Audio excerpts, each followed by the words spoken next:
Okay, then I'm pretty much just gonna get us started. Now we're at 12:45. So welcome again, everyone. I'm glad to see you guys and hope you're having a good week and had a nice weekend. As usual, what I'm gonna do here is run the dual stream format, which I guess just gives you all the options possible in the best of all worlds. To those that would like to use the Zoom interface, that's cool. To those that would like to use the YouTube interface, you can do that too.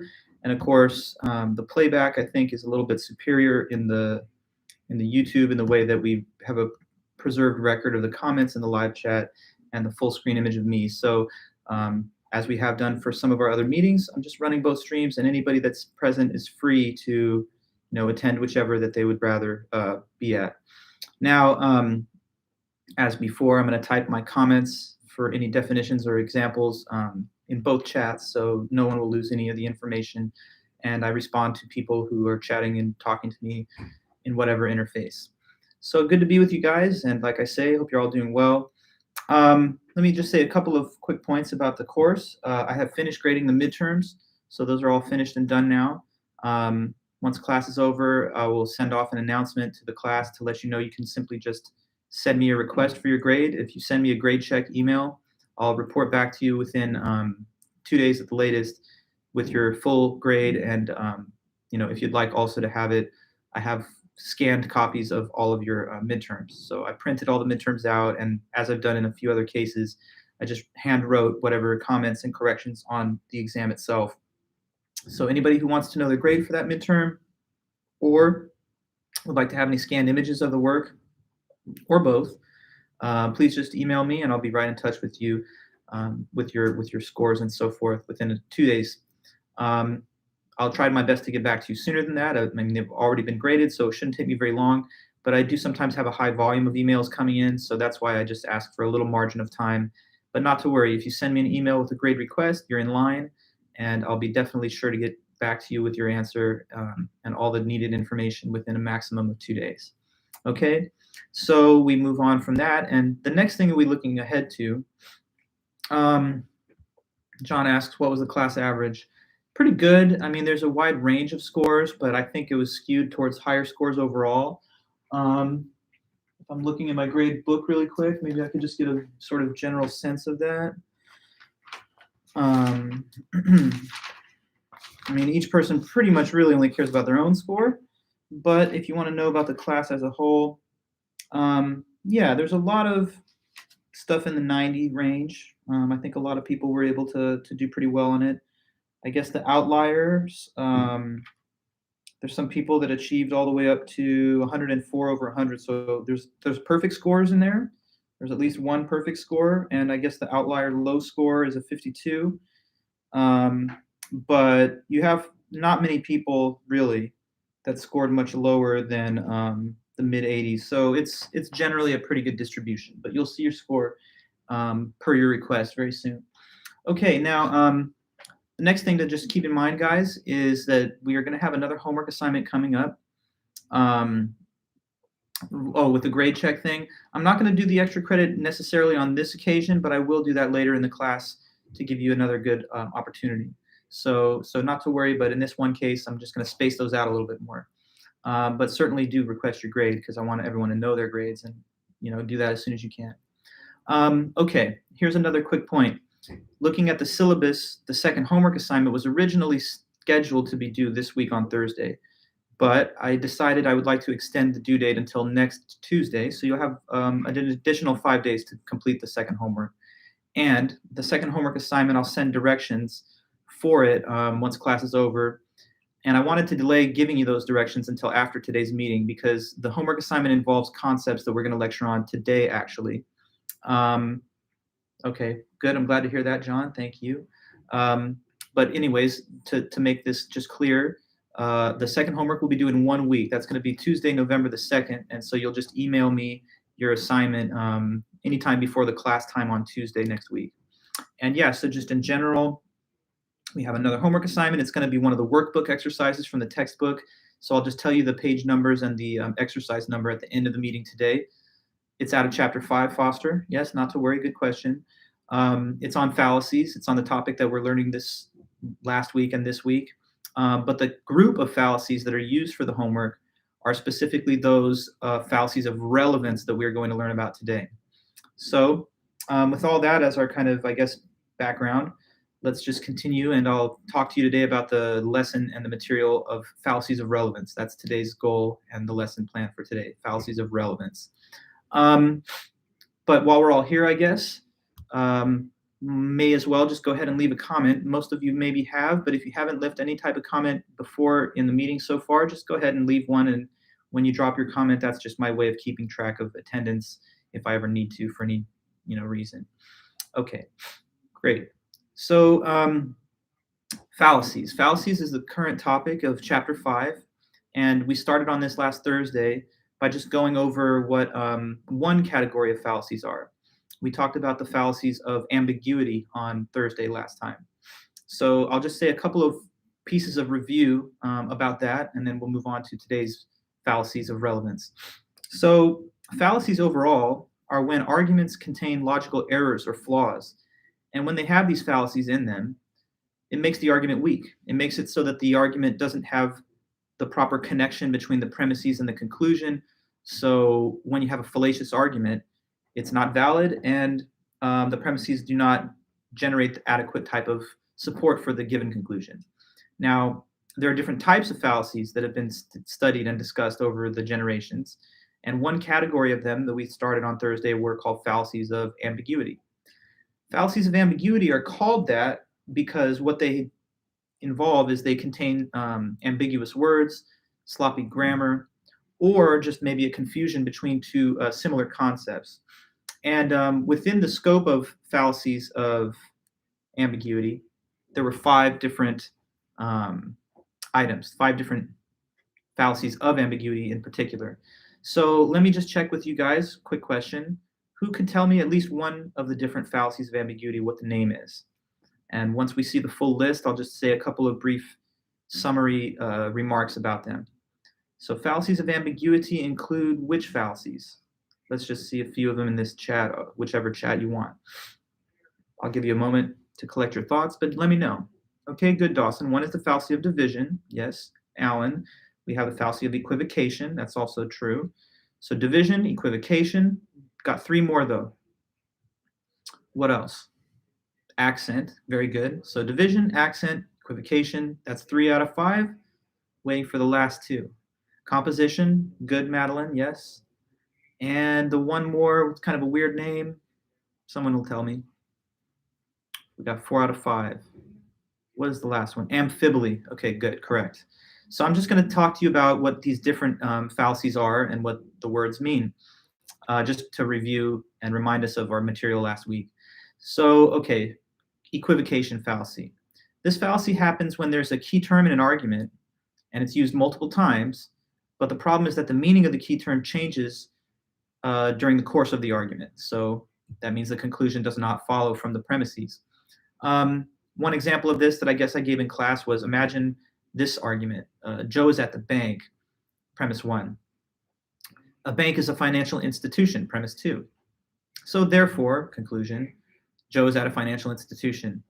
On the surface, it does look to be a valid argument, but if we look into it a little bit further and we interrogate the meaning of the word bank as it appears in the different premises, it might be a fallacy of equivocation. Suppose that in the first premise where we say Joe's at the bank, we mean it in the sense of him being at the riverbank, the edge of the river. And the second premise where it says a bank is a financial institution, I mean, obviously that refers to the other sort of bank, a financial one, like a Bank of America or whatever. But if we're using bank in one sense in the first premise, edge of a river, in a different sense in the second premise, financial bank, then the combination of the 2 premises does not add up to the conclusion that therefore Joe is at a financial institution. So we have to make sure when we're using language within arguments that we don't make changes to the definition or meaning of a key word or phrase at any point throughout the argument. I think I also maybe mentioned like an example of a fallacious argument when it comes to sexual consent. That was an interesting conversation. But suppose that a person argues in the following way, that consent to a sexual act makes the act permissible. And by not, let's say, fighting or causing physical injuries to the attacker, the person gave consent and therefore it was permissible to act. But in this example I give, consent changes meaning from premise 1 to 2. In the first premise, it is like explicit verbal consent. In the second premise, it is some type of tacit notion of consent, if such a thing even exists, whereby a person fails to say no, and that is what is qualified as consent, or fails to fight.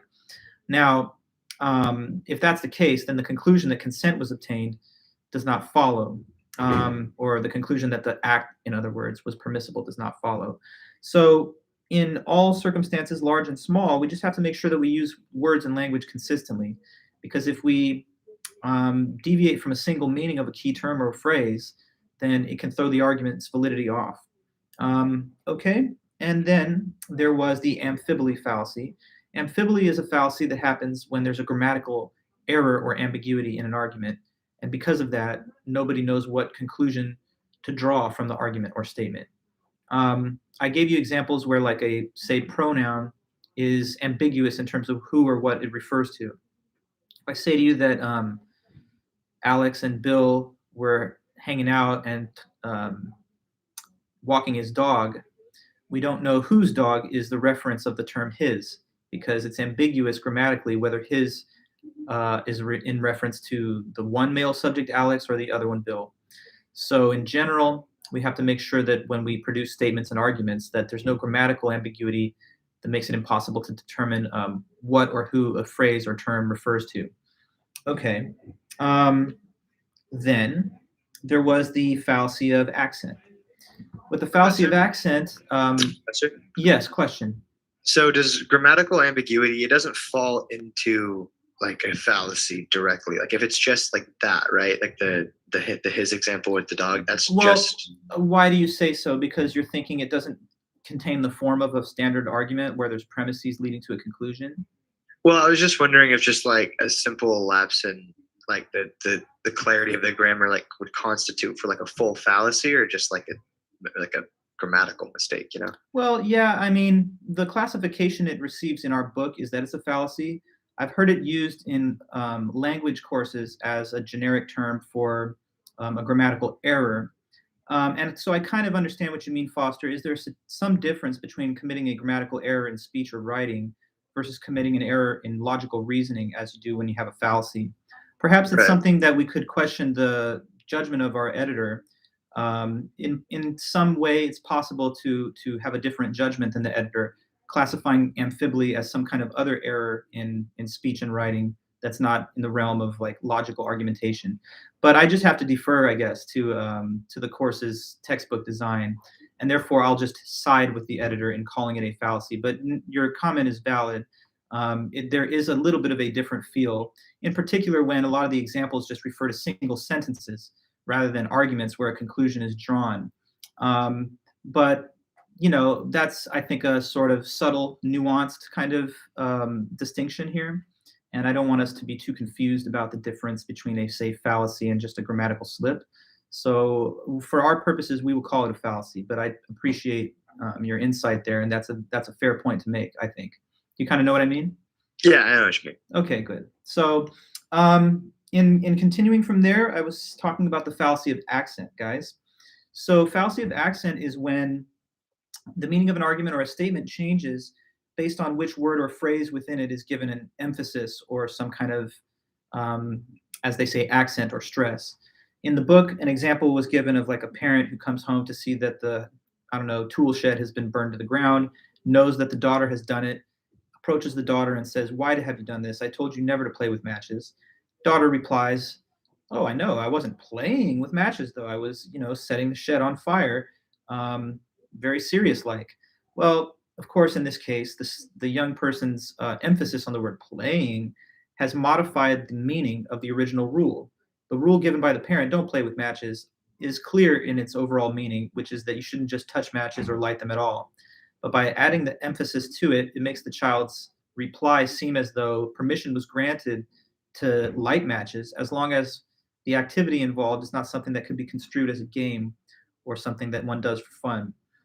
So anyway, sometimes by bolding, italics, capitalization, or just tone of voice, we can take a person's statement out of context or to change the intention behind the original meaning.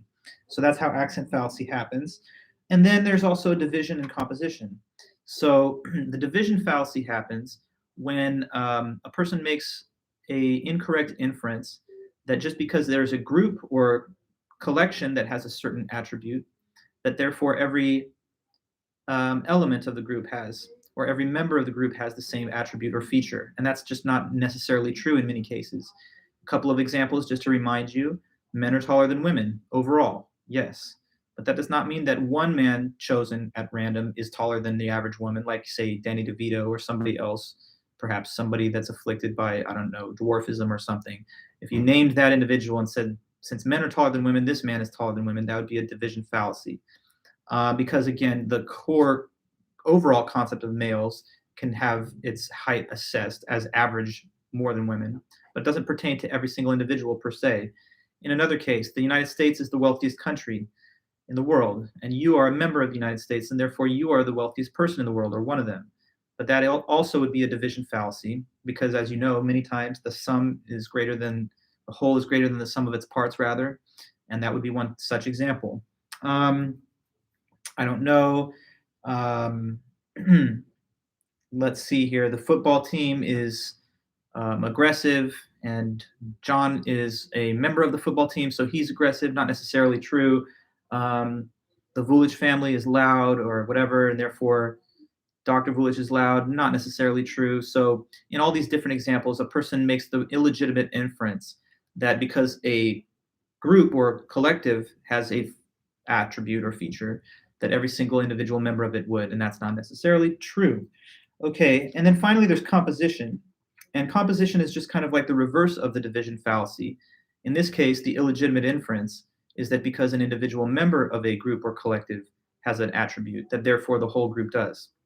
Dr. Vulich has an advanced degree, therefore Dr. Vulich's family are a bunch of advanced degree holders. And that's not true in my family's case at all. You know, how about the rooms in the hotel are small, and so therefore the hotel is small? Again, no, not necessarily. You can have a lot of small rooms that form a big hotel. Um, the atoms that compose my body cannot be seen without a microscope, and therefore I cannot be seen without a microscope because I am the composition of all the atoms. But obviously, this is not true. Once again, a feature seen by the individual elements is not seen in the whole. Or to just use one last, and then we move on. Sodium and chloride are highly dangerous and toxic to humans. So therefore, sodium chloride, the compound of the two elements, is highly dangerous to humans. But no, table salt, which is otherwise known as sodium chloride, is a staple of everyone's diet. But it's true that the two individual elements that form that compound by themselves are dangerous and not safe for human beings. Okay, so good. Then that takes us to what we're doing today. So the goal today is to build on our topic of fallacies by learning about a new category of them, not just the fallacies of ambiguity, but those that are called fallacies of relevance. And Kelvin, your question. So is it like unsound argument for both division and composition? Let me think. Well, if a person says the rooms in the hotel are small, therefore the hotel is small, that's not necessarily unsound, I guess, because in a sense, the rooms can be small, and that could be a true premise. The form of it could look deceptively like it's valid until we interrogate the actual meaning of each claim that's found in the argument. An unsound argument, you may remember, Kelvin, is when there's at least one premise that's not true. And so the question of whether the premises are true is a little bit different from the topic of fallacies. We can't not say in general whether a fallacious argument is unsound or not until we see the example.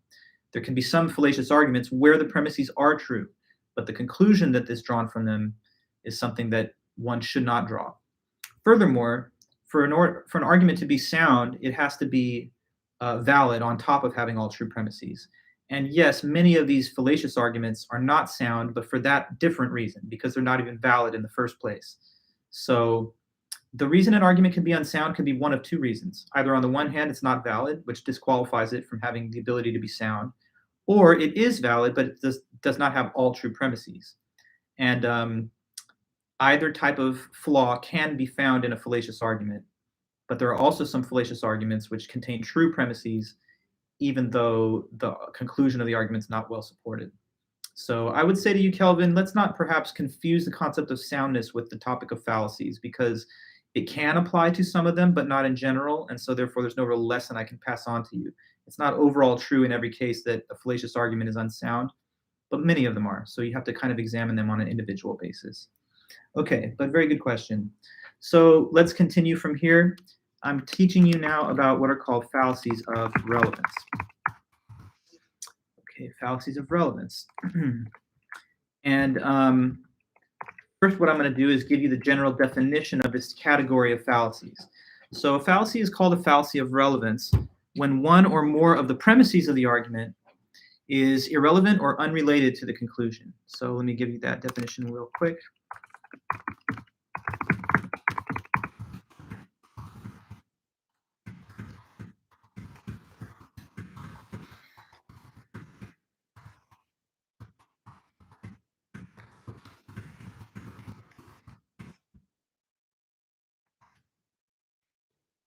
Okay. So fallacies of relevance. The meaning of that concept is when one or more of the premises of the argument is irrelevant or is not related to the conclusion. So as you guys know, arguments are when we try to make a case for some claim by providing evidence, which we call premises, that support the claim, the conclusion. But for it to be a good, high quality, valid argument, we hope that the premises relate to the conclusion. They have to have something to do with the conclusion. They should be supportive of the conclusion. But an argument is fallacious and full of error when the premises that are given to support the conclusion do not relate, in other words, are not relevant to that conclusion. So within the scope of the fallacy of relevance category, there are 8 members. There were 5 fallacies of ambiguity, right? Count them: equivocation, amphiboly, accent, division, composition, 5. And there are 8 of these. So I'm first going to list the names of the 8, and then the simple plan for us will be to just go through all 8, give the definitions, discuss them, and maybe give some examples. So here are our 8 fallacies of relevance to mention. I'm going to list them off and type them in the chat. First will be personal attack.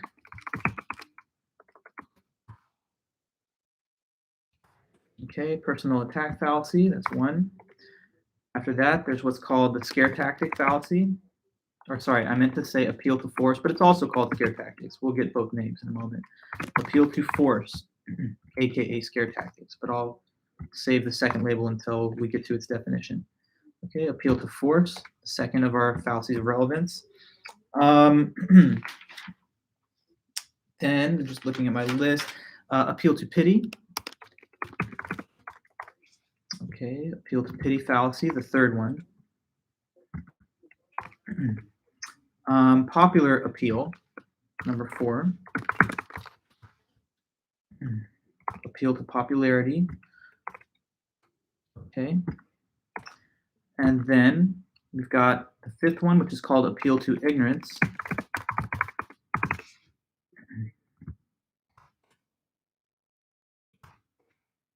Appeal to ignorance. And then we got 3 more of these. Hasty generalization.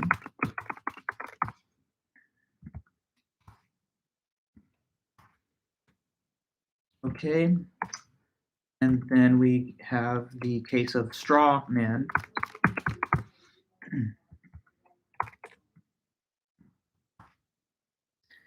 And finally, last but not least, red herring.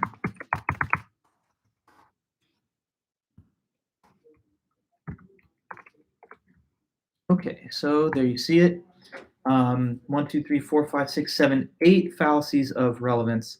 And our mission right now is just to become aware of each concept so that we understand its definition and that we could recognize examples of it. So I'll start us with the top, which is the personal attack fallacy. Okay. And okay,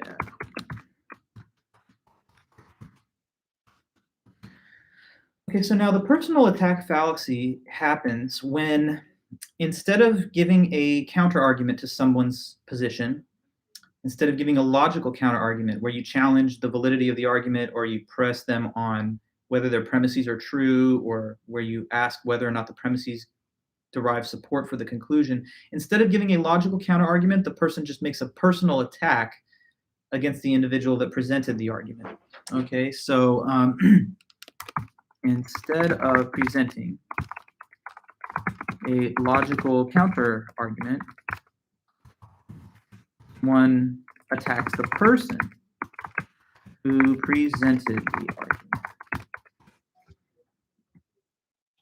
Okay, there you see our definition. And quick note, okay, notice in parentheses, there's the words ad hominem right next to the label personal attack. That is because that's another name that's sometimes given to this fallacy. That's kind of its more old formal name. You know, these fallacies have been discussed for like literally thousands of years. And so that's from Latin. And in Latin, what ad hominem means is against the man, or to the man. Hominem is a Latin word which refers to man. That's part of the reason that we have the word hominid or Homo sapiens. Ad means to thee, or some say against thee. So with personal attack, instead of attacking the argument, you attack the man, the person who made the argument, in a personal way that's not related to the content of the argument itself. Okay, so imagine this exchange.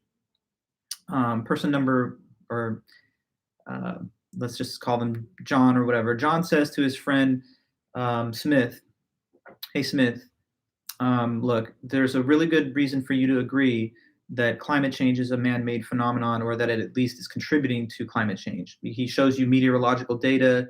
He shows you graphs that depict global temperature increase over the past 70 years and sea level rise. After all that, he says, therefore, I conclude that human beings contribute to climate change. What do you say? Now, suppose that this is the response that comes back from their friend Smith. Smith is like, okay, well, here's the problem, John. I don't agree with anything you said. And the reason is because have you smelled your own breath? It is disgusting. It smells putrid. It's foul. I can't, how can I take anybody seriously with breath like that? So your argument's invalid. Now, okay. Notice that in that response, this information, it's kind of funny, right, Foster? But to be real, it's not relevant, though. It's not relevant to the information provided by the argument. Did this response challenge the credibility of any of their claims? Did it report on why they don't think that those pieces of evidence support their conclusion? No. Instead, it just became a personal insult where you make a irrelevant personal comment about the person that you're talking to or who gave you the argument. And we're not supposed to do that. When you dispute an argument, what you're supposed to do is challenge the argument itself directly, not level a personal attack against the individual who presents the argument. Because whether the person's breath is nice or not, that doesn't have anything to do. In other words, it's not relevant to the core question or the core information stated by the argument. It would be just as silly as if somebody said to you, look, Gabriel, you ask, how is this different from discrediting someone? If we value credibility, reputation when assessing a source, it would stand to reason if you could argue a source isn't credible, the argument isn't either.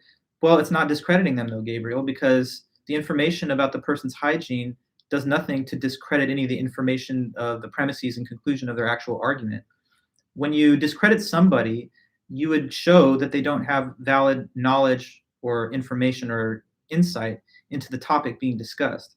But whether or not somebody, unless the conversational topic is, the effectiveness of toothbrushing on dental health, then that's out of court when we're talking about a whole different topic. You understand? I think that's probably pretty clear.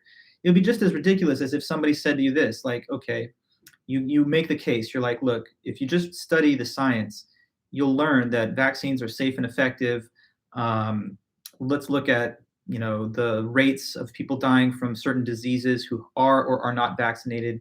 Let's look at the rates by which people severely experience side effects, and they submit this information as a reasonable basis to conclude that vaccines are safe and that it's wise to vaccinate. And imagine if somebody comes back and says, well, you know what? I can't listen to you because your outfit is horrible. You have no fashion sense. The way you're dressed is a joke. You look like a clown to me. So obviously I'm not going to listen to your views about vaccines. And again, the information given in the argument is not challenged at all with this response. Instead, the person reverts to an irrelevant personal attack against the other. And so what you say there, Gabriel, is calling someone a conspiracy theorist is a personal attack. Conspiracy theorists aren't exactly credible people. Yeah, it is a personal attack. I mean, it is. You should be able to say to the person why their conspiracy theory is incorrect without referring to their identity as a so-called conspiracy theorist. Because if the claims they're making are wrong, and if the evidence they give is not supportive of their claim, then you should be able to point out what's wrong with the argument itself. So the way I think about it is this: when people present arguments and information to you, what you ought to do is disregard completely the identity of the person who gives the argument. You're supposed to evaluate the arguments on their own terms directly, as if it's just information coming from an anonymous source. And if you don't like the argument's conclusion, then you have to be able to challenge it directly by saying why the premises are untrue or why they don't offer support to the conclusion. But when you make a personal attack against somebody, you've deviated from any kind of rational discourse about whether the claims made are true and on what basis. I mean, we see this happening all across the board. Um, I'm not necessarily a huge fan of the prior president, but one thing that you can call a fallacy of personal attack ad hominem is if, say, he offered a policy, position on something, and he gave some kind of whatever reasons for it, and you just said, well, yeah, but I mean, come on, look at the guy. He's orange. His skin is orange tint, and a person like that, and if you look at his body size or other things like that, his hands are tiny. This guy's obviously an idiot. I can't listen to him. But those are not the right reasons to disagree with whatever the former president said, right? If he said something wrong or false, it should be challenged directly in terms of the credibility of the information. And in the same way, I mean, Trump, he's not innocent himself of this little intellectual vice. As we know, he has a fond habit of, making little funny names about people when he doesn't like the things that they say. Body shaming, I guess, Kelvin, it could be an example of body shaming if the attempt to refer to the person's body is a way of trying to refute their argument. So if I say to you, like, how can a skinny person like you possibly know anything about like working out? That would be a personal attack, because the person can study and know about something, whether or not it's reflected in their own, I don't know, body. In the same way, a person might say, I'm not going to listen to a guy that's obese try to tell me about, how to run my health. Those would be personal attacks, and they wouldn't challenge the stated arguments given by such people. Okay, the person just sounds like they aren't focused on the argument, but on the thing they personally attack the person or feel attacked by the discussion itself. Somewhat, it's kind of like changing the subject, but in a demeaning way. Yes, hold that thought too, Kay, because we'll get into it a little later. The topic of changing the subject. That's actually another fallacy of relevance, when one changes the subject from topic A to topic B. And also, Foster, about to say, personal attacks going both ways dominated the last 4 years. Yes, you see a lot of it on Twitter and on social media too. Someone doesn't like someone's argument, and they're like, well, look at your profile picture. How can I take someone seriously who has a picture like that? And on it goes. But the best thing is for you to do this. If somebody hits you with an ad hominem, I know it's tempting to take the bait. Nobody likes to be personally insulted or attacked. So like your instinct a lot of times would be, oh, if you're going to make fun of my appearance, then let's go. I'm going to tell you how bad you look or whatever. But by that time, you're taking the bait and you're getting down into the gutter with them. It'd be better to take the high road and just, accuse them of committing the fallacy. Like, what, you're going to attack me? You don't have a better argument? You're just going to give an ad hominem personal attack? So don't take the bait, because that's how a lot of these things can get off the rails, and then we don't even have rational conversations anymore. And one example of that is given in the book. Pat and Chris. Pat says to Chris, Chris, I think abortion's wrong because it ends the life of a living human being. What do you say? Chris is like, okay, well, you guys are just a bunch of narrow-minded, anti-choice religious fanatics. Pat's kind of offended, and he says, yeah, okay, well, you know what you are? You're an anti-life, baby-killing Nazi. So how do you like that? Now these two people have just devolved into mutual insults and name-calling, and they've deviated far from any kind of rational consideration of each other's views. So, you actually have strength and resolve when you're presenting your views to people and exchanging ideas, when you're willing to call out these fallacies and not just take the bait and reply in kind. Okay, now, one other thing I'll say is this. Sometimes people divide the ad hominem personal attack fallacy into two kinds. And Gabriel, your question, could you argue foreign policy is bad by arguing he's held racist ideas or has implemented bad policies in the past? If it's relevant to the consideration of his conclusions, then you might bring those facts in, because if, after all, immigration has to do with bringing people from foreign shores to our country and vetting them and authorizing them to pursue asylum or whatever it is.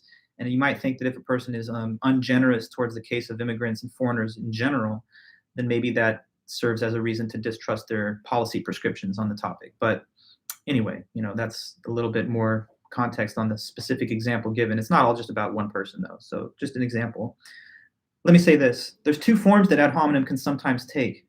Abusive, which is when you directly attack the character or of the person, or circumstantial, which is when you dismiss someone's argument because of the circumstances that they have. An example of the circumstantial ad hominem is given in the book here. So suppose that Raul is somebody who's making an argument in favor of affirmative action policies. They say, in our country, we have a legacy of discrimination in hiring and admissions. So to counteract the effects of those biases, we should implement a quota system to ensure diversity in the workplace and at universities. What do you think about that? And suppose that someone comes back and says, okay, Raul, I know you're saying that, but aren't you Hispanic? So I'm not going to listen to you because you're a person that would benefit from these programs. So your argument must be wrong. Now, once again, that's a personal attack. It doesn't really matter whether this argument came from a person with one type of national origin or another. The only question is whether the argument itself bears credibility and truth. So if you don't like the argument in favor of affirmative action, you should be able to say why the policy is not sound or why it's not the right idea for this country.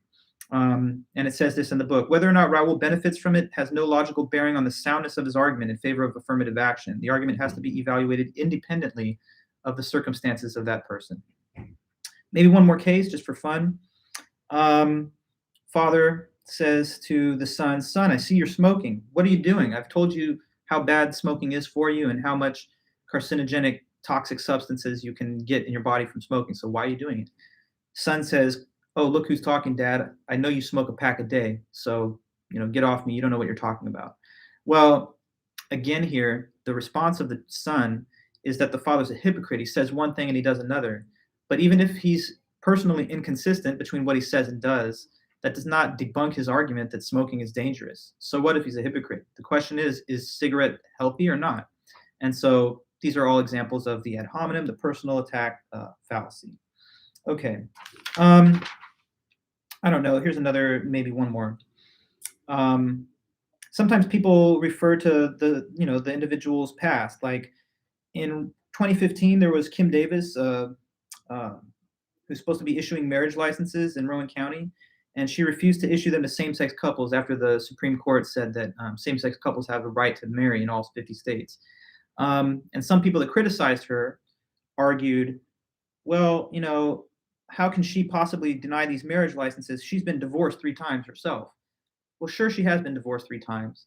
But if you disagree with her standing in the way of implementing the new court decision, then you should be able to say it on grounds that don't make mention of her own past or history. It'd be like if I said to you, like, oh, don't you have a sibling or a family member that one time, got caught up with the police?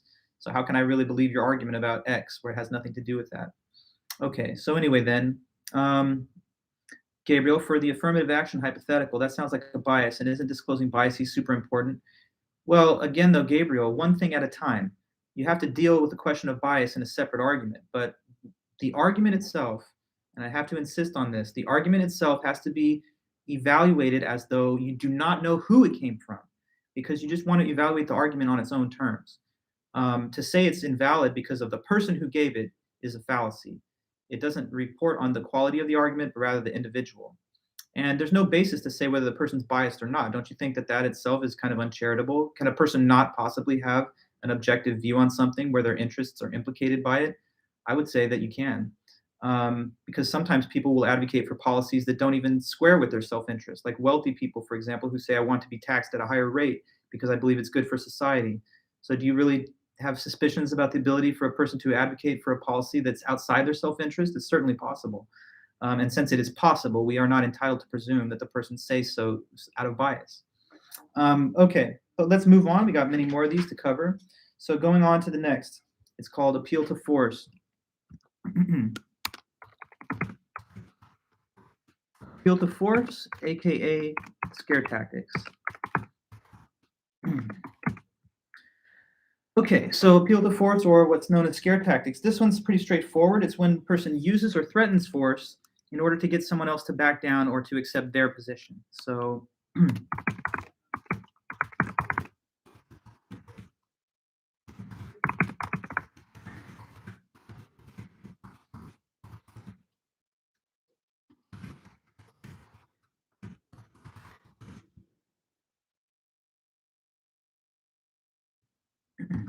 Okay. All right. Appeal to force. And you see it there, scare tactics. One uses or at least threatens to use force, and the reason they do it is in order to get the other person to back down or accept their view. Okay, so let's give some examples. Suppose you're having one of those, I don't know, nice, lovely conversations with one of your parents about something that you don't agree with them on, and you're just laying out your argument. You're saying, Mom, Dad, whoever, uncle, maybe it's got to be mom or dad for the way I'm going to present the rest. So, to the mother or father, what do you think about this particular governmental policy? Suppose it's something about, I don't know, um, access to abortion. And you're like, I think that a woman has a right to choose, and that's really more important than preserving the life of the fetus because at its developmental stage, it's not a full person yet. And that's my claim. What do you believe? And suppose the parent's on the other side of the issue. And so they say to you, well, here's what I'm going to tell you. You better stop it with all those arguments. And you need to switch to my view because are you forgetting who pays your tuition? Okay, now you understand the statement. What's the implied threat? It's clear enough, but I would love to see if someone could tell me just to make sure you're tracking this. Parent says, don't say those things and don't believe those things because don't forget who pays your tuition, right? What's the implied threat?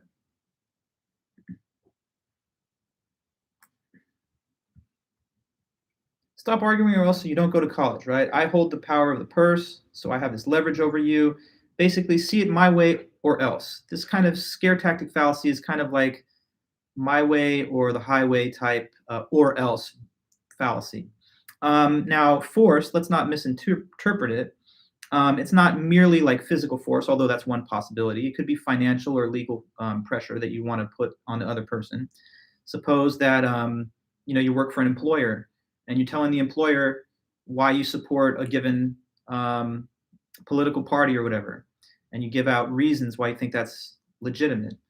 Then the person says, well, you know what? If I don't think you should be telling me that you support that political party because I don't. And if you want to have a nice place to work, I think you should probably change those views. In this case, the employer is using the leverage they have over you, the key to your employment and income, as a way of trying to force you to bend to their will or to their opinion and to align yourself with their views. But in both of these cases, all right, guys, there's no rational argument given that you should support the conclusion. It's basically like, I'm going to try and scare you, hence the name scare tactic. I'm going to try and create a fear as the motive that you should have to side with my views instead of actually believing that they're true based on consideration of the evidence. So sometimes when people have leverage over us, people in positions of power, they're apt to use the personal attack fallacy. And of course, it could include force. Imagine if somebody says, don't disagree with me or I'm about to slap you or I'll punch you in the face. That would be like a very blunt and overt example of appeal to force. But sometimes it's a little more nuanced than that. Someone can threaten the elimination of benefits, favors, or other interests that you may have as a way of trying to compel you to their side.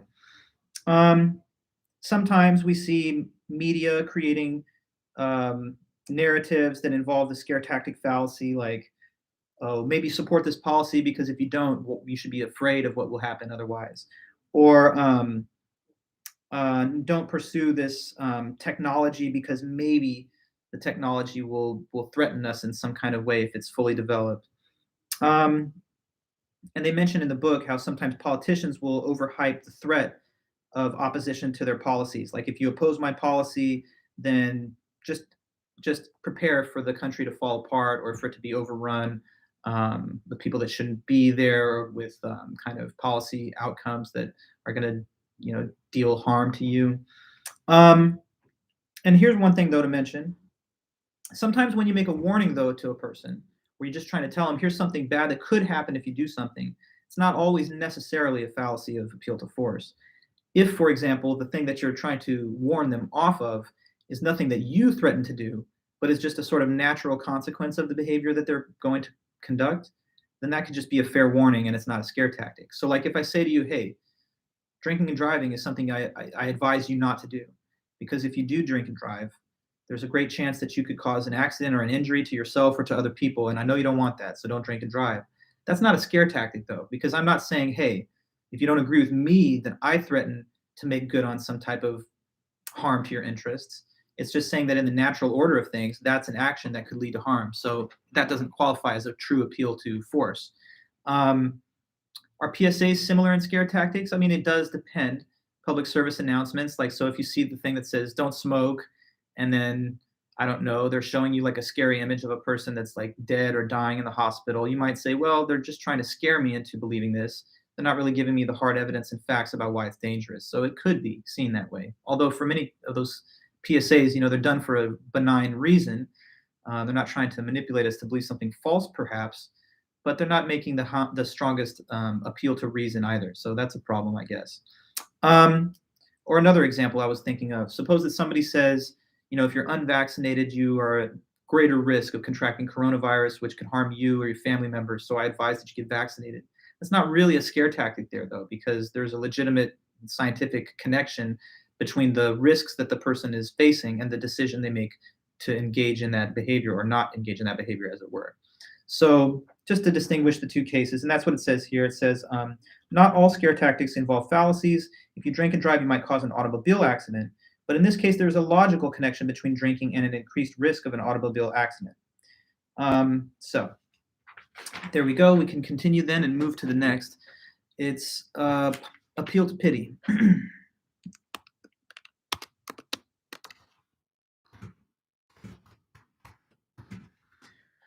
So the appeal to pity fallacy happens when one invokes pity in an argument, but it's not relevant to the circumstances that are at hand. So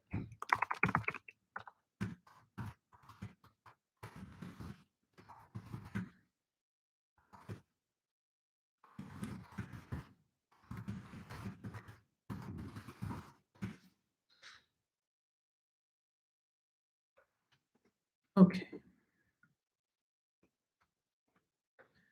So yeah, appeal to pity. This one's, I think, straightforward. Suppose that the person is trying to get some type of special treatment or some kind of partial consideration because they want someone to feel sorry for them, to feel pity for them, in other words. Sometimes this is also called appeal to emotion, but I guess the more um,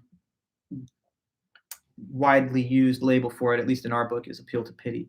So here's some examples from the book that I saw. They use the case of like the speeding ticket. So suppose that the officer sees a person speeding way beyond the speed limit. They pull him over and they're going to give him a speeding traffic ticket.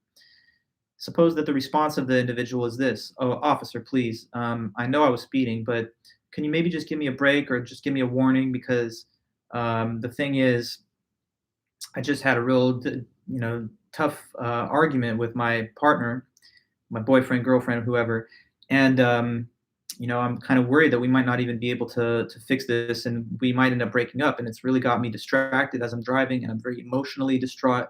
So come on, don't you feel sorry for me? Can you give me a break?" Okay, well, this is an appeal to pity example because although you might feel sorry for the person, it's really not relevant to the core circumstance, which is whether they were violating the traffic laws. So, any kind of case where a person asks for some type of pitiful accommodation on the basis of a reason that's not especially serious, that would be the appeal to pity. Please, officer, don't give me the ticket. My goldfish just died and we were very close. So I've been struggling with the emotional loss. Once again, I mean, no disrespect to fish or goldfish, but it's probably not a good enough reason to grant the person exception to the typical rule. Gabriel, I feel like the validity of that example really depends on the answer to the question, should justice be blind? And you say sounds like guilt tripping to me. Yes, it's kind of like, I guess we could refer to it in the sense of like a guilt trip. You'll feel guilty if you impose this kind of burden upon me, given my fragile state or whatever it may be right now. Um, yeah, so should justice be blind? I mean, I thought that that's generally an assumption held by, law and by ethics. Um, but I guess you're thinking, well, we should not consider the identity of the person in whether we apply a penalty. But it's not only in the case of like the traffic ticket. Suppose that you're talking to your landlord or something, and you're like, "Look, landlord, I'm a little late on my rent. I would love you." Oh yeah, I'm sorry, Sky, but it's this is one of those things where I guess we're talking about what not to do. um, yeah, maybe it would probably actually arouse greater hostility from the officer in some cases, but it depends like on the individual. Um, yeah, you're talking to your landlord, you're saying, can I have an extension on rent? Because right now I'm just really busy with work and I couldn't get my finances together. It could be an appeal to pity. Here's one example from the book. I don't have time to type up my assignment for class tomorrow morning because I promised I'd meet my friends at the movies. And you know that you're not supposed to break promises to your friends. So to their classmate, can you please type this assignment up for me? I mean, come on, if you don't, I could fail the course. Please, please, just do this one favor for me. So in the example here, um, the person wants help from a classmate, but their reason that they state is simply because don't you feel sorry for them if they have to break plans with their friends? Um, and then you say also, Kelvin, kind of happened a lot in some singing talent shows, I guess. Oh, yeah, I guess so. People stand up there and they're like, but I'm from a poor family, and if you guys don't, approve of my singing, then I'm going to have to go back to them with empty-handed. Yeah, no, I know what you're talking about. Um, so let's see. As a professor, right? Sometimes, I'm privy to these appeals to pity. If a student says to me, I'd love an extension on my paper because I don't know, I've just been having a tough week, I've been depressed. It is sad to hear those things, but sometimes, we have to enforce the same rules over everybody to be fair and equitable. So, anyway, these are examples. Gabriel, should we teach individuals tremendous power over people to be rational and value reason over emotion? Oh, you're getting very heady into the topics now. Yeah, I mean, emotion has its place, certainly, but in a critical thinking course, it's not going to be the easiest thing for us to talk about how exactly to manage those. For the most part, we just have to try and allow reason to rule in our rational deliberations when we form arguments and have argumentative exchanges. Um, I guess there is this sort of preference on the behalf of the academic study of these concepts to separate reason from emotion, but as human beings, we can't perfectly well do it. So that's why we just try our best. Um, Last thing I'll say about the appeal to pity, okay? Sometimes when you ask for sympathetic treatment, though, it's not an appeal to pity. If the circumstances are serious or grave, then it's merited. Okay, so if a student comes to me and says, Professor, can you give me an extension on my assignment because I'm in the hospital, I just broke my leg on an automobile accident, and I'm not capable of, focusing on the material until I'm discharged. If that's true and provable, then it's not like I say, oh, don't hit me with your guilt trip pity party type story. No, in that case, it's a serious enough issue that the request for consideration is valid. And it says something like this in the book. So it says here, not all appeals to pity are fallacious. There are times when the person's situation calls for sympathy.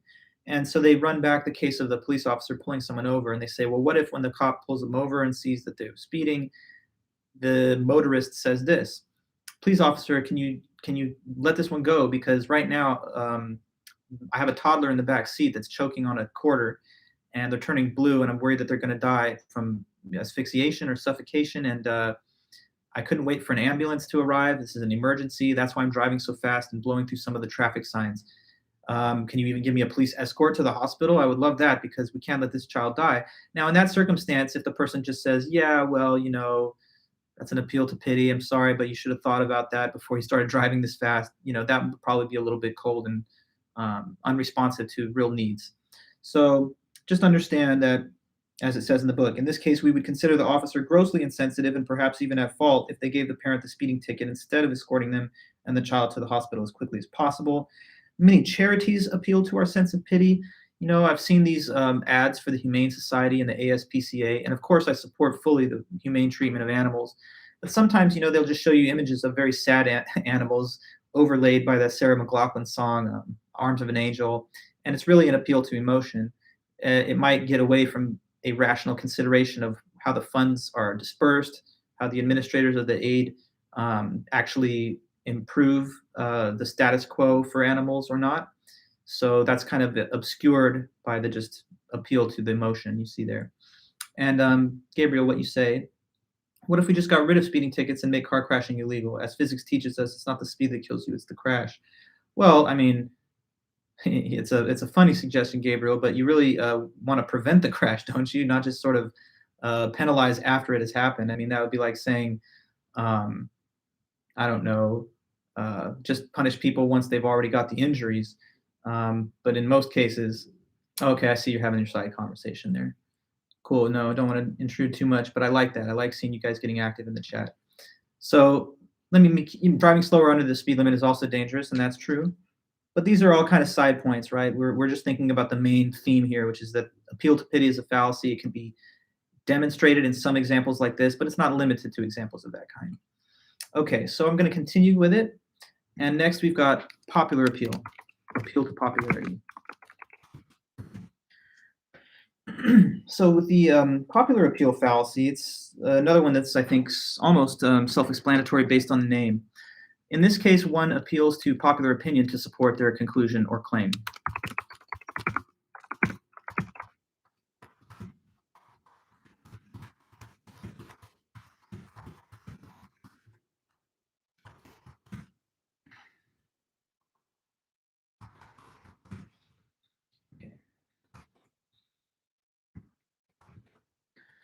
One appeals to popular opinion to support their conclusion. So, like, imagine if somebody makes this argument to you. They say that iPhone is just a better phone than the Android. And the reason they give is what? If you're following the definition, it's easy to say. Their only reason, the basis they think, is that it's more popular. Yeah, more people own it. Everyone has one. They're selling more units, so that's why it's the better phone.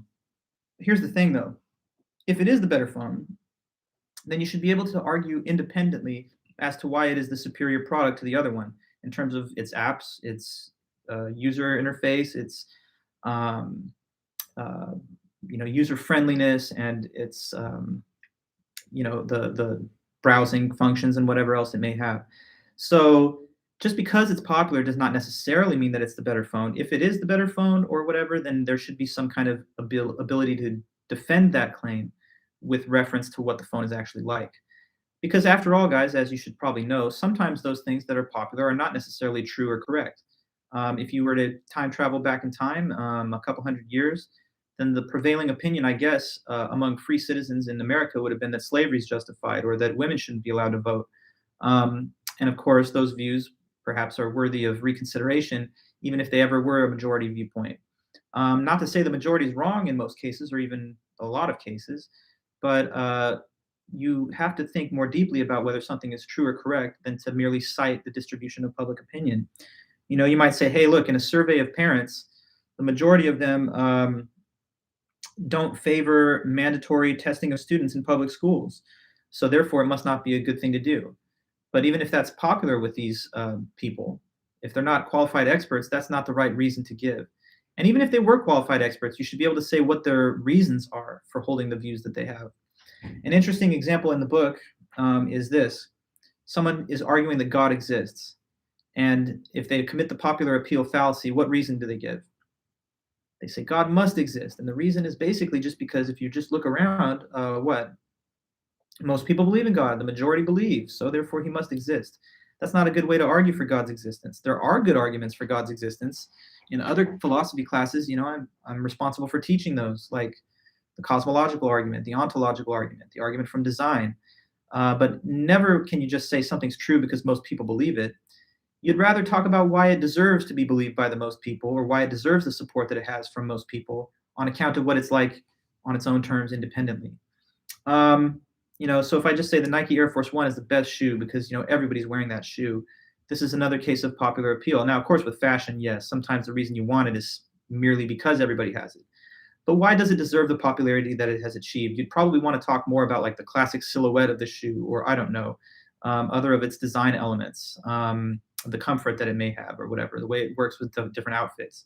But just saying it's the best because it's the most popular is a weak argument and it's fallacious.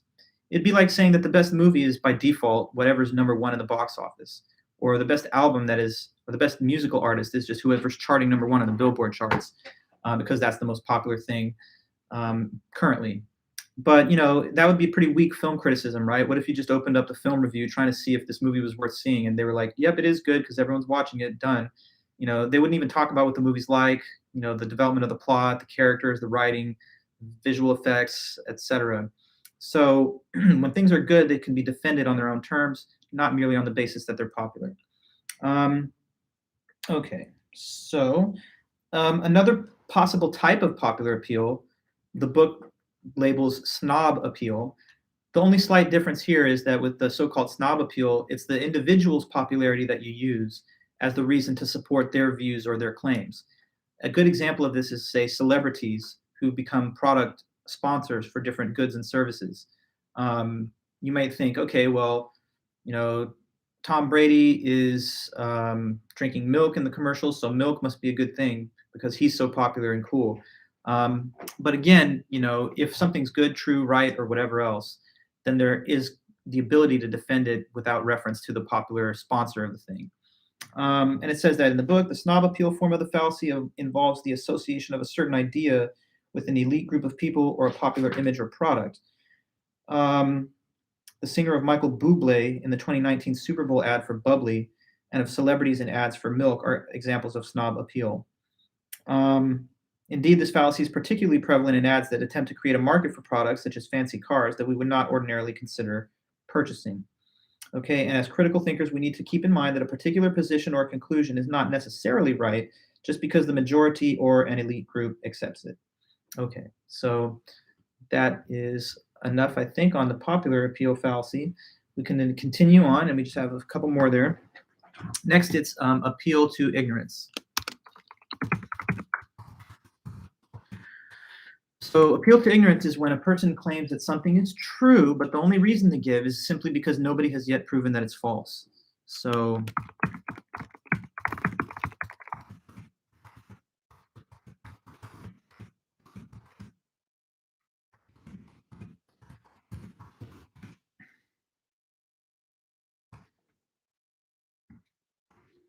okay, so we can see the definition. Yeah, that's kind of what I was saying there, Kelvin. If products are advertised by a celebrity, it could be a fallacy if the only reason that you give for supporting it is that the celebrity appeared in the commercial. If you have other information about the product or service that's not just, hey, LeBron James sponsored it, so it must be good. If you have like independent information about the quality of the product or the suitability that it has to your needs, then you can make a reasonable argument about it.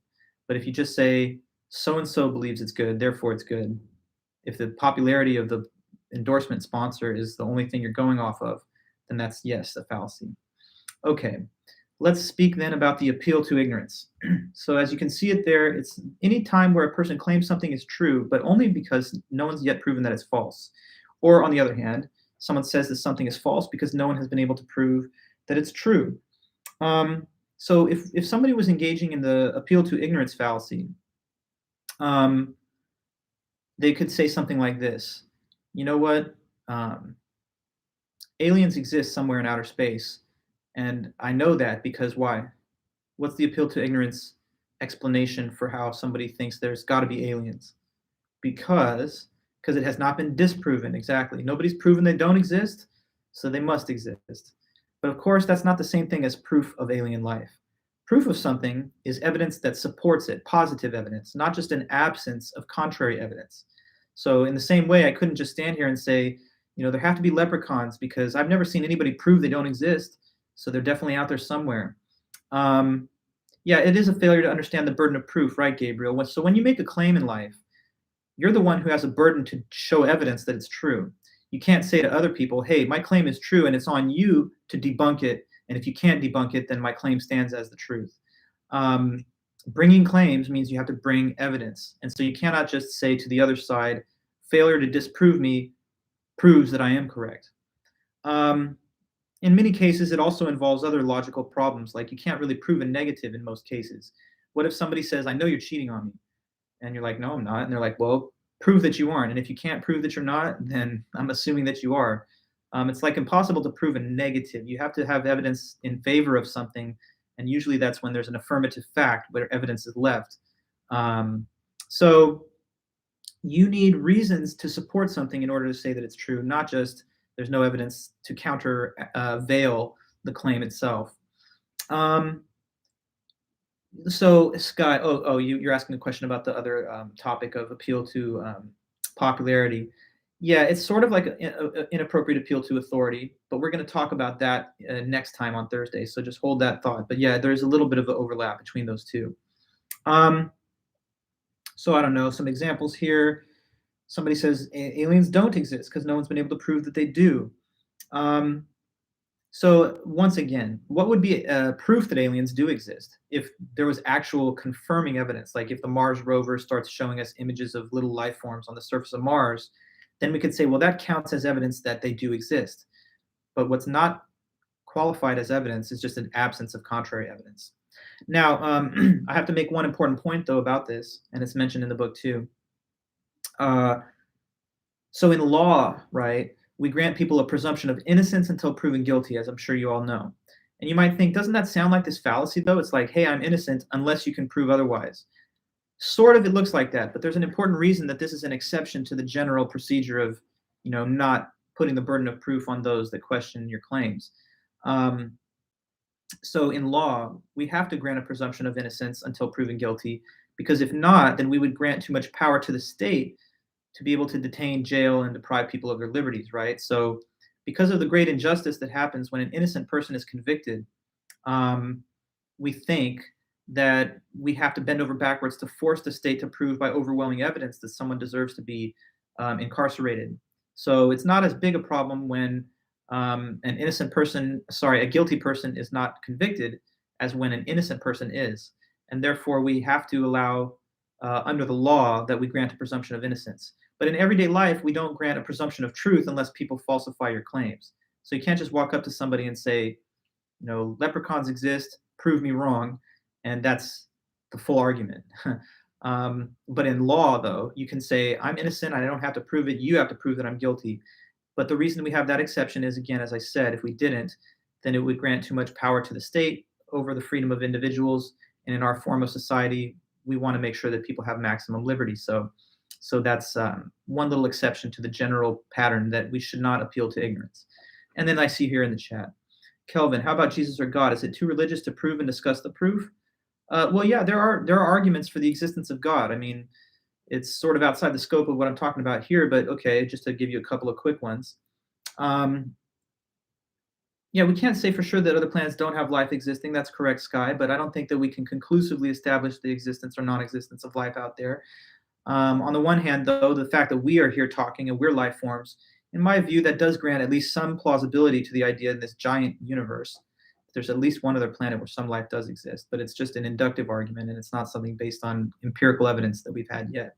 And to your point, Kelvin, arguments for the existence of God. Okay, one is called the cosmological argument. What it says is that everything has to have a cause. That's called the principle of sufficient reason. The universe exists, clearly, here we are in it. And so somebody might argue that just as much as a person has to be given birth by parents, they can't just appear out of nowhere. The universe has to have a cause, something that causes it to exist. But whatever causes the universe to exist has to be something that's separate from it. And therefore, there has to be this being that's outside the universe that is the creator. That's one argument. There are other arguments too, like complex things that we find in nature, like the human eye. Some people believe they couldn't have occurred through random processes that are not structured by a designer, just like a watch could never have existed unless there was a manufacturer of the watch. So there's arguments like those. But anyway, that's in a way a separate topic we can discuss at greater length later. But none of those arguments, by the way, say God exists because just most people think so, or God exists because nobody's proven that he doesn't. Okay, so we've spoken on appeal to ignorance. Now we're going to hone in on hasty generalization.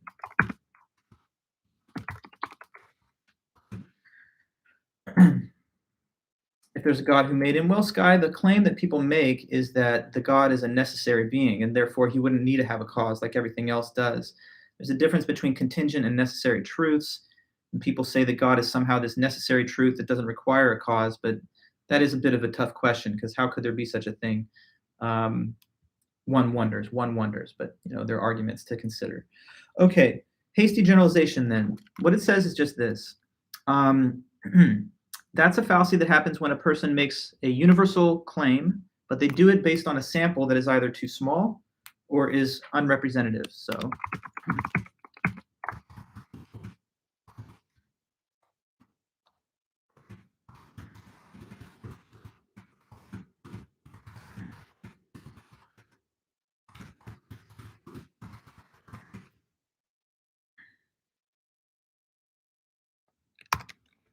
okay.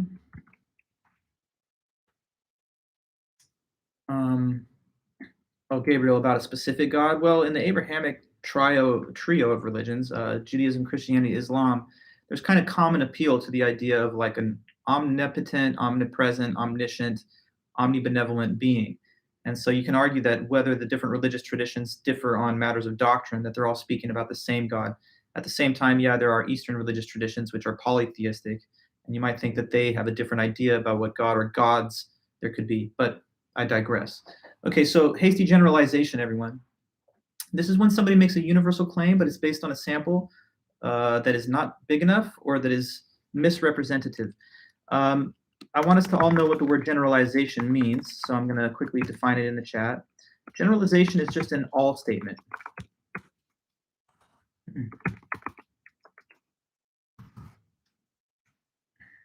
Okay. Generalization, an all statement. As an example of that, just for the sake of discussion, all crows are black. Okay, so anytime you have a sentence with that form, all A's or B's, that's what is called a generalization. A generalization says all of a certain thing have a given feature. So in saying that all crows are black, I'm not saying some are. I'm not even saying that most are. I'm saying that 100% of them, each one, all of them, are black. The thing about generalizations, though, general statements, is you have to have a wide body of evidence that's not contradicted at all to support such a claim, because it's a kind of extraordinary claim since it admits no exceptions at all to the all claim. So as an example, and this is taken from the book too, suppose that somebody says, okay, well, first off, my father was abusive, and then later in life, my first boyfriend was also abusive to me. And so from those experiences, I conclude, therefore, that what? The abusive father, next, the abusive first boyfriend. And so the individual comes to the conclusion, perhaps too quickly, as the word hasty implies, that what?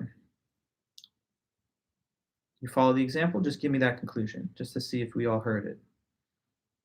Father was abusive. First boyfriend was abusive. So all men are abusive, yes. Is that a real fair conclusion, the sweeping, broad generalization based off of two examples? Probably not. Okay, not all men are that way, even if perhaps some, or even most in some people's judgment are. But there's always going to be exceptions to that, and based off of two cases alone, it's not enough evidence or information to support the broad conclusion there. Now, also, it's not about just men. I mean, you can imagine somebody says, hey, my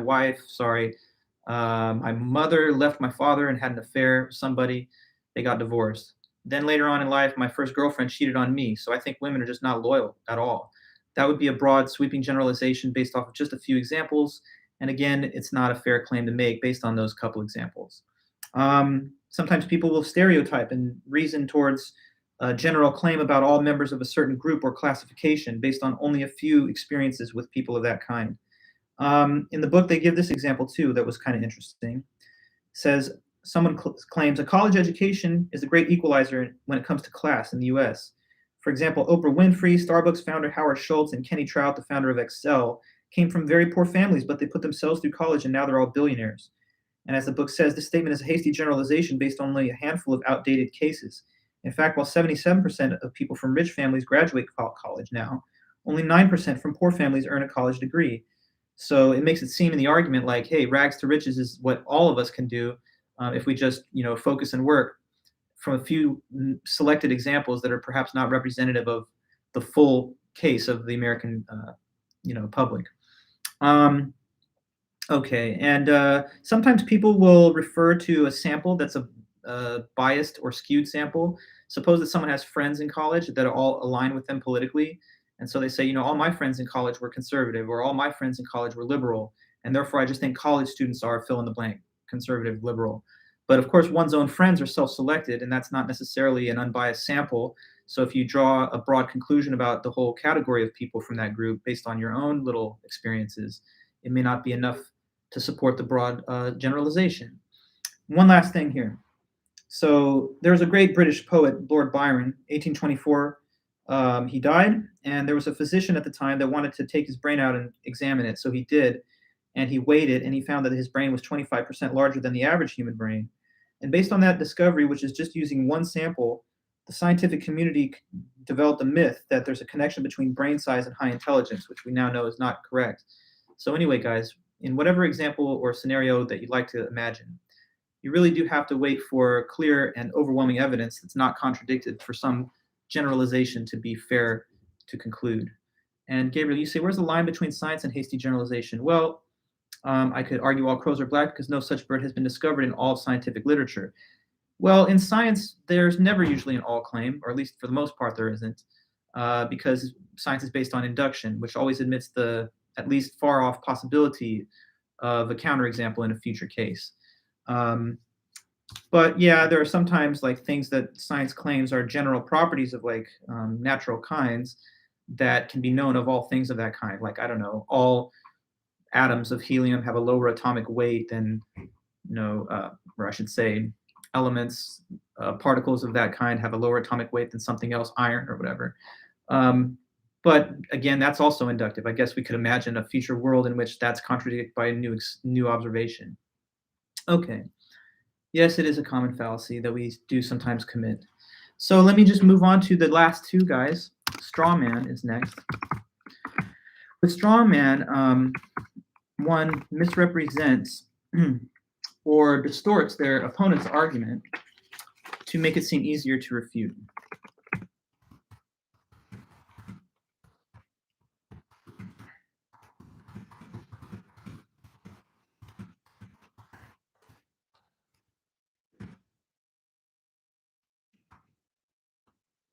Straw man.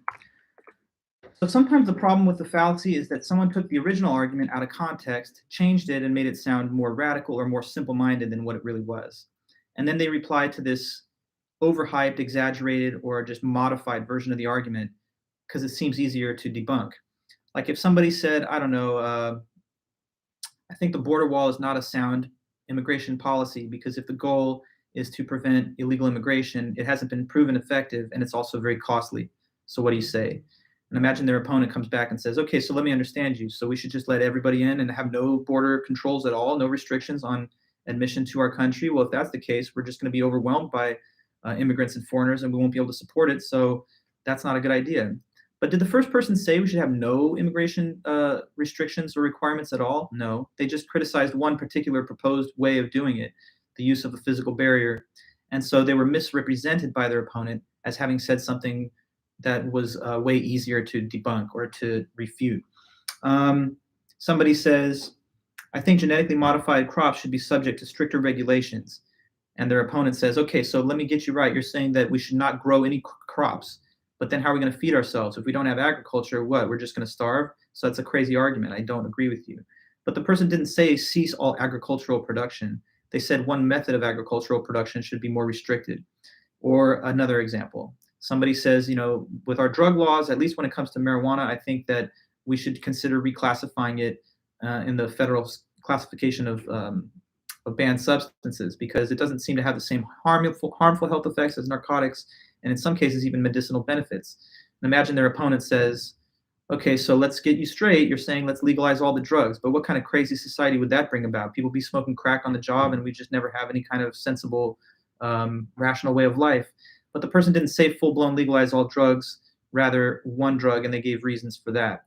So straw man is sometimes mentioned in connection with a visual metaphor or an image. I want you to imagine a literal straw man, which is a scarecrow, a man made of straw. The reason that is the name is because you're supposed to think of how we're not replying to the real man's argument. We're replying to this kind of fake zombie version of it that we make sound worse. And so while the person gives a real argument, we are, if we commit the straw man fallacy, taking their actual argument, changing it so that it sounds way worse, and then attacking that second changed version of it. So when people do this to you, you really have to tell them, no, that's not what I said. You're attacking a straw man. Let's get back to the core argument that I actually gave you, and let's not misrepresent it. People have a tendency to do that. You see it a lot of times on even like social media and things, blowing things out of proportion, oversimplifying them, overhyping them, or making them sound less well considered. So it's best to take your opponent's argument for its best possible form instead of trying to attack a weaker version of what they actually said. Okay, and so last but not least, we have the red herring fallacy. So what red herring is when you try to, and this gets back to an earlier comment I think that you made, Kay, it's when you try to distract an argument by bringing up an unrelated separate topic.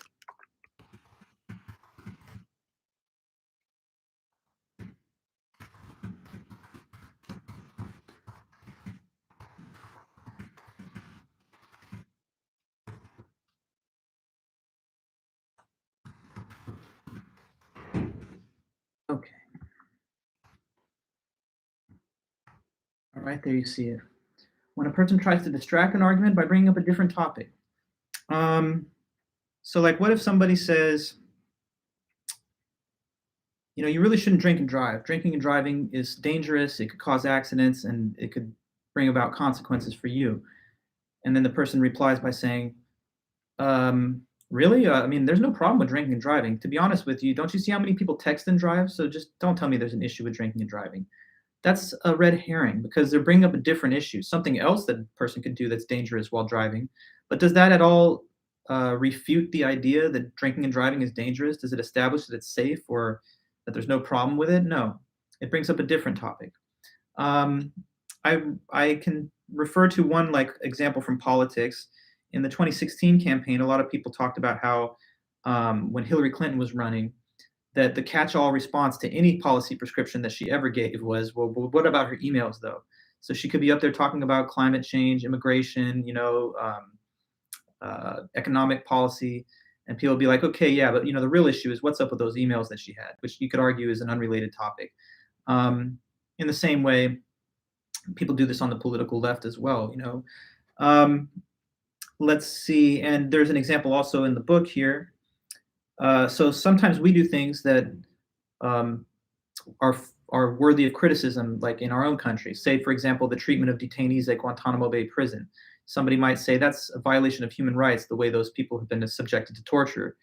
And then somebody might say, hey, come on, don't complain about the way we're treating the people there at Guantanamo Bay, because don't you know that in some countries around the world, you know, you just be executed or, you know, summarily if you disagree with anything the government says. So how is it that what we're doing is really a problem? That's calling attention to a different issue, though, to a different set of human rights violations that other countries are doing. And it does nothing to justify the behavior that we may be engaged in on our own. Okay, so, I mean, what if somebody came up to you, slapped you, and you're like, what the hell? That's wrong. You can't do that. And they say, please, don't complain. Some people will walk right up to you and just shoot you point blank dead. So how can you complain about the slap? Sure, that's wrong too, but it's a different issue. So let's come back to the core topic of debate or discussion. So I'll say this last thing about red herring before I let you guys go. Yeah, the whataboutism is kind of like a red herring. It's a pop culture term, but the old school term is red herring. And more on the term red herring. The name that it has comes from a tactic used to train hunting dogs in England originally, but the tactic's been used elsewhere. So sometimes when you're out on a hunt, right, you're shooting at, say, a bird 100 meters away, and you bring these dogs with you to go and retrieve and fetch the fallen prey and bring it back to the hunter. But they have to be trained to do that. So say you're out there with a foxhound or a bloodhound, and you shoot off a shot and you kill a pheasant 100 meters off. You want to make sure that it goes straight to the pheasant, retrieves it, and brings it back. To train them well at this, they would actually bring these herrings. Okay, so a herring, what it really is, it's a very smelly little fish. So a red herring is a smelly type of fish. They would set these herrings up at like diagonal tangents away from the direct line forward to the prey that had fallen. And what they were trying to do is to see if the dog would be distracted by the heavy scent of those herrings and be diverted from its original target towards the herrings on the side. When they're well trained, then they don't get distracted by the red herrings and they stay on target. But when you're still working with them, they can sometimes be caught by the smell of the herring and distracted from their original goal. So it's a metaphor, of course. In life, you should try and make sure not to take the red herring as a way of distracting you from the original topic of conversation. So if you're saying to somebody, you know, I think that you should not be cheating in your relationship, and then they're like, yeah, but come on, people are starving in Africa or something. It's a red herring. And you got to say, I'm sorry, but we're having one conversation that's a separate topic. Let's get to that later. We can talk about the other issue later. Okay, so that's what I had for you guys today. We've run right to the end of our class time, which is cool. Here's the thing. I'm going to assign the second homework for you guys in a moment. I'm going to send the directions to it through Canvas, and it's going to be due in 1 week instead of what was originally put on the syllabus of next class. And also, as I said at the beginning, I've finished grading all the midterms, so anybody's free to ask for their grade on that. And if you do, I'll get back to you within 2 days. Just so that we're aware of it, one time in the chat, I'm just going to put it here. The exercise is exercise 5-3, and it's letters A through Z. That's on page 151 of the 4th edition of the book. So just putting that in both chats. There'll be more to say about this exercise in the next meeting and in my directions given to you, but you can at least take a look at it if you want, A through Z. All that it is a set of 26 fallacies, or I should say more carefully, 26 examples. And in these 26, it is a different fallacy of relevance that's involved, or there's no fallacy. Now, in most all of them, it's one of these 8 fallacies of relevance, and that's the only category that's involved on this homework. So none of the fallacies of ambiguity are used. None of the fallacies of unwarranted assumption are used. It's just these 8 that we have learned today. So that's the topic that's needed for the homework. The answer to each question is the name of one of these 8 fallacies, or in a couple cases, the answer is the words no fallacy, because there's a few that don't have one. So for you to succeed on that homework, you just have to write out the name of the fallacy that occurs in each letter A through Z, or in a couple cases where there's none, you will say none. And don't forget again that the category of fallacies to be used are these that we've learned today, the fallacies of relevance specifically. Okay, well, I guess that's enough for us today. I'm going to let you all go. I'll be in touch with you by email and follow our announcements for class, and you'll be good to go.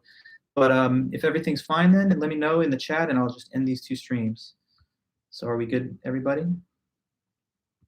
4th edition is page 151. If anybody has the 5th edition, it would be page 159 and 60. Okay, perfect. Well, thanks so much, everybody, and I'll see you soon. I'm closing the Zoom stream first, so take it easy until next time. And now, for you guys over on YouTube, thanks for hanging in there, and once again, I'll see you soon. Take it easy. Bye-bye.